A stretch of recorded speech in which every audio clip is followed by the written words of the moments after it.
Hi everybody, welcome to another update on the Gold Forecaster Index, the holy grail to predict gold prices.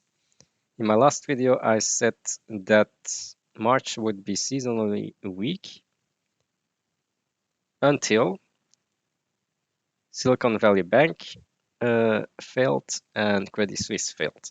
So people were panicking, pulling money out of the bank and buying gold.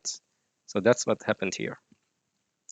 I could not have predicted this, of course, but let's look at our data point. Our data point still is negative. We are now in the February point negative. So yeah, still not a good point to buy gold. We should wait until it goes positive. But knowing that everyone is panicking now and pulling money out of the bank, I think it's actually a good moment already to get in. We have broken out technically. This could probably retrace a bit and then it will shoot higher when also the gold forecast index goes in the green. We will see. Taylor rule is still going down, misery index going down, which is negative for gold, actually, right? But even with this negativity, gold has managed to stay so strong. It's unbelievable. Chile and Peru had lower production. That's good for silver, as you can see here. And here, production went down. This gap has not filled yet and is a mystery to me. So not sure how to explain this, but we will watch this very closely.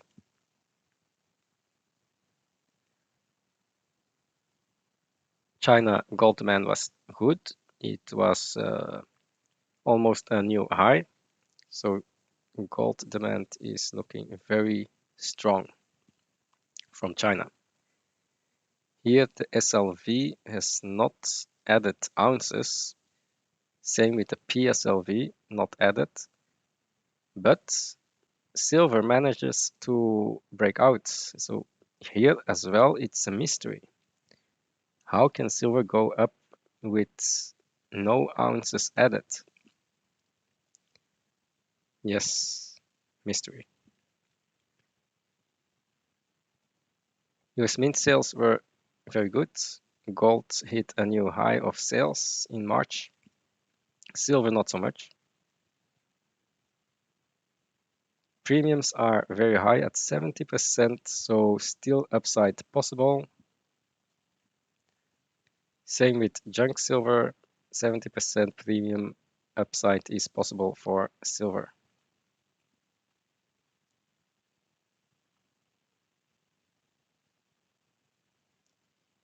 Also on the COT report, this has more downsides, which means here is more upside for silver price and for gold as well. So yeah, gold is more neutral, but the trend is still going this way. So gold could move higher. Lease rates were good for gold. And today the seasonality is looking better because we're in April. So April and May should be better. For silver, it will be kind of flat, slightly up. But April should be a good month for gold and for silver. So that's why I bought a lot of gold and silver mines. As you follow my Twitter account. Sentiment might be a bit too bullish. Yeah, this is really bullish, and maybe it's time to take some profits because this looks like a topping pattern. So if you want to take profits, it's a good idea to wait until we get bearish sentiment again. But of course, in the big picture, we see that gold is still undervalued to the currency supply, currency in circulation. So we should move higher in gold. And I added a new chart, and this is a very interesting chart from Finding the Value of Finance. And this looks at the ratio between the 30-year yield and the 10-year yield. And as you can see, I think this is the market's expectation of inflation, because the 30-year yield, if that moves higher than the 10-year, then you are going to see a lot of inflation. And when this happens, like here, then gold typically shoots up. Now we have this bottom here, bottom in the ratio, and if this starts to move up, then gold could shoot higher. So here we have a bottom, here a bottom, here a bottom, and here. So this could be our next bottom, major bottom,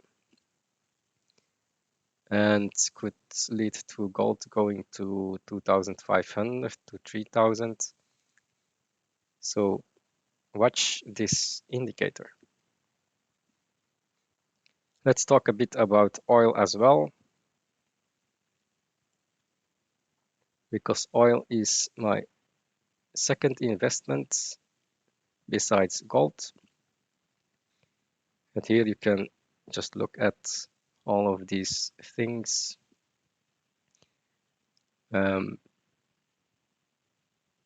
Let's open some of them.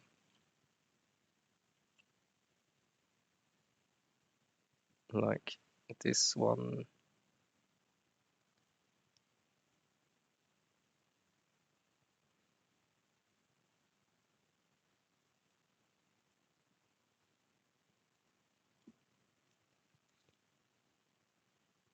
Yeah, so here the crack spreads are slightly moving up again, so that should be a bullish pattern for oil. Refinery demand has moved up again, but it's down a bit today. But this should start moving up again, and that means that the maintenance season is over. Demand for oil could rise again with all those refineries.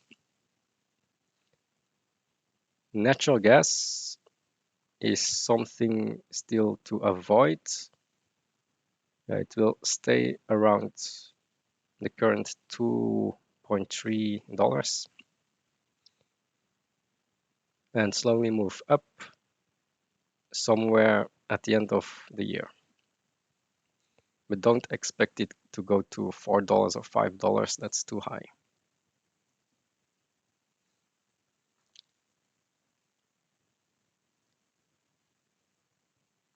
Central banks.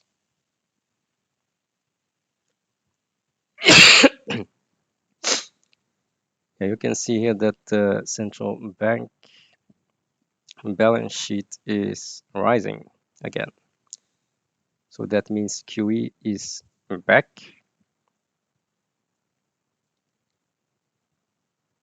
You can call this not QE, but to me, this is just QE. As long as this stays up, then this is QE for me. This is also the reason why gold went up, because gold follows the money supply that is now starting to rise again. I also expect that cash in the treasury is going to go to zero at some point. And then we need to increase the debt ceiling again. And as debt grows, debt to GDP grows, then gold will go up. So watch out for this purple line. Money supply has been declining, but with the recent QE, this will probably be pushed up again. So watch out for this chart.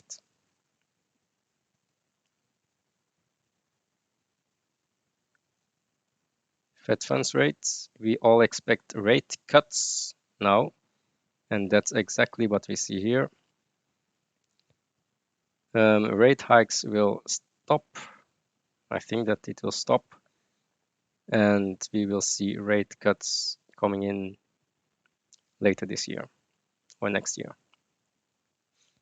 based on this chart. Capacity utilization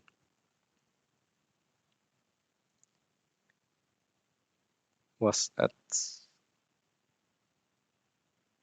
79.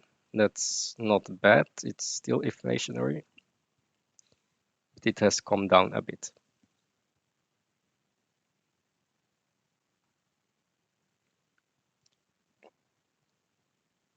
We still have a trade deficit, and the deficit increased in goods, but not in services.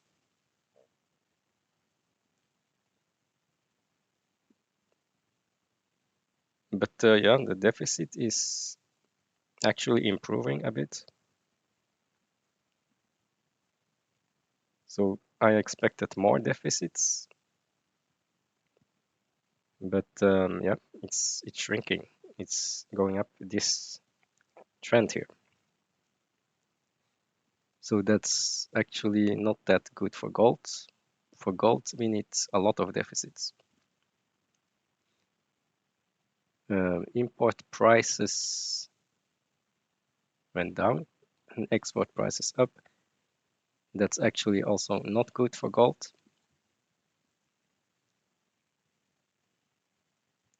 Here it went up, export prices. Yeah, also not good for gold.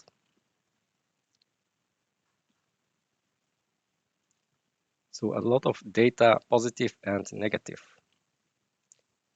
New dot plots, basically the same, but as you can see here, some of the dots went a bit lower. Yes, a bit lower. So rate cuts are coming. Now we also had news on OPEC oil cuts. And this was very bullish for oil. It went up almost 10%. So we are still invested in oil. Best to be in Canadian heavy oil. And you should listen to Amrita. She is insanely bullish on oil.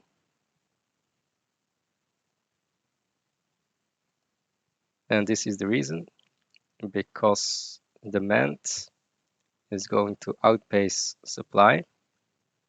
Deficits will increase, and that will lead to oil going back to 100. So should I be buying oil or gold? That's a difficult question. Also wanted to show you this new chart here. So the inventory deficit is now headed back to a new low. That's a good sign for high oil prices.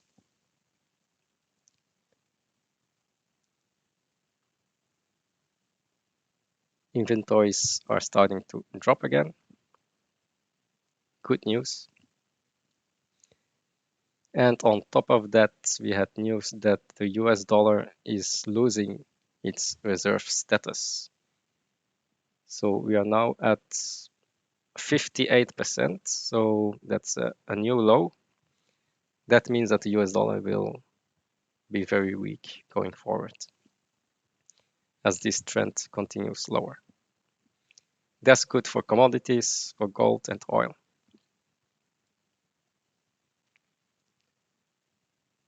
Gold production is falling. This is good for gold.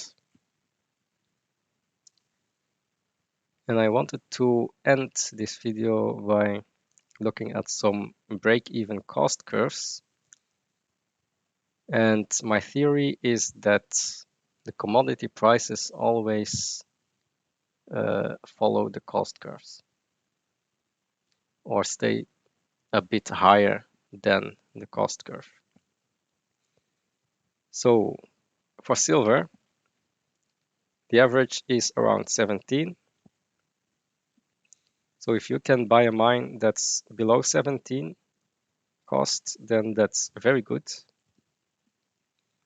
Currently, silver is at 25, so there might be a bit of upside, but don't expect it to go to 40, 50 unless there is massive demand.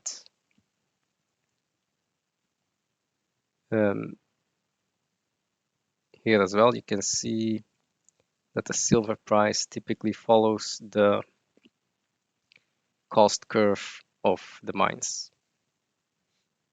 right? Same with copper. Copper price always follows the operating cost. And I think today it's around $2. So don't expect copper to go to $5 or $6 anytime soon. Here the copper curve is at $3, $2 to $3 average.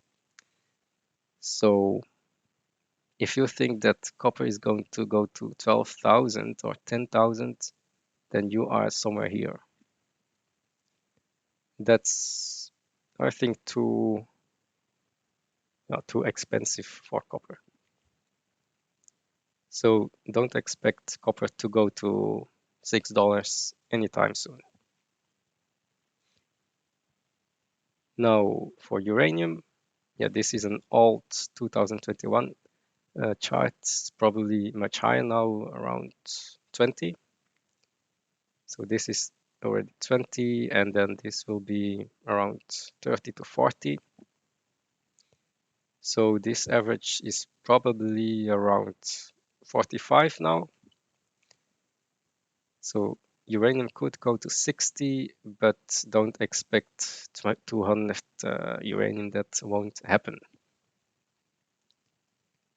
For tin, we are around 30,000 average cost. So that's where the tin price is currently. It's a little bit below it. For oil, the break-even cost is around 60, 65. And now we are at 80. So I think it could go to 90, 100, but don't expect 200 oil. So 100 should be okay. But look at the trend. The trend is, and this is March, June, and this is the latest data. You can see a trend that's going higher in the cost curve. So this cost curve keeps on getting higher and higher, and it goes to 70 and then 80. And that means that the oil price needs to rise as well with the average. So that's important. The shale break-evens are going higher, which means that the oil price also needs to go higher, following the cost curve. And the best way to benefit from this is not by shale, but by Canadian producers, where the costs go down instead of up. And you all know which company I'm referring to. This is also shale. You can see that the cost curves went down and then back up, and the oil price always follows the cost curve, as you can see here. Today the cost curve is around 70 again, so it's back up. Here as well, gold follows the cost curve. That's gold, and that's the cost. Cost of barrier gold is probably at 1,300 right now. So gold is already at 2,000, probably a bit too expensive.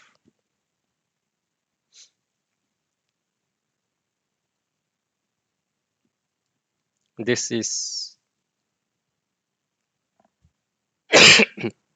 this is iron ore, very low cost.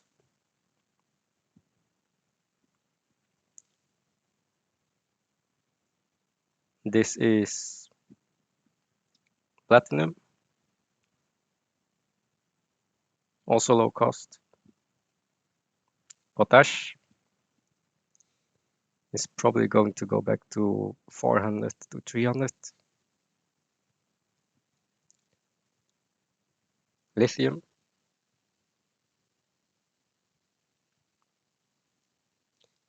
very low cost for the Latin American brine. So expect lithium to come down in price.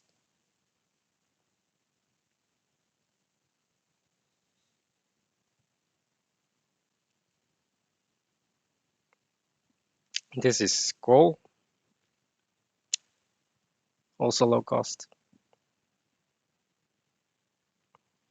and natural gas.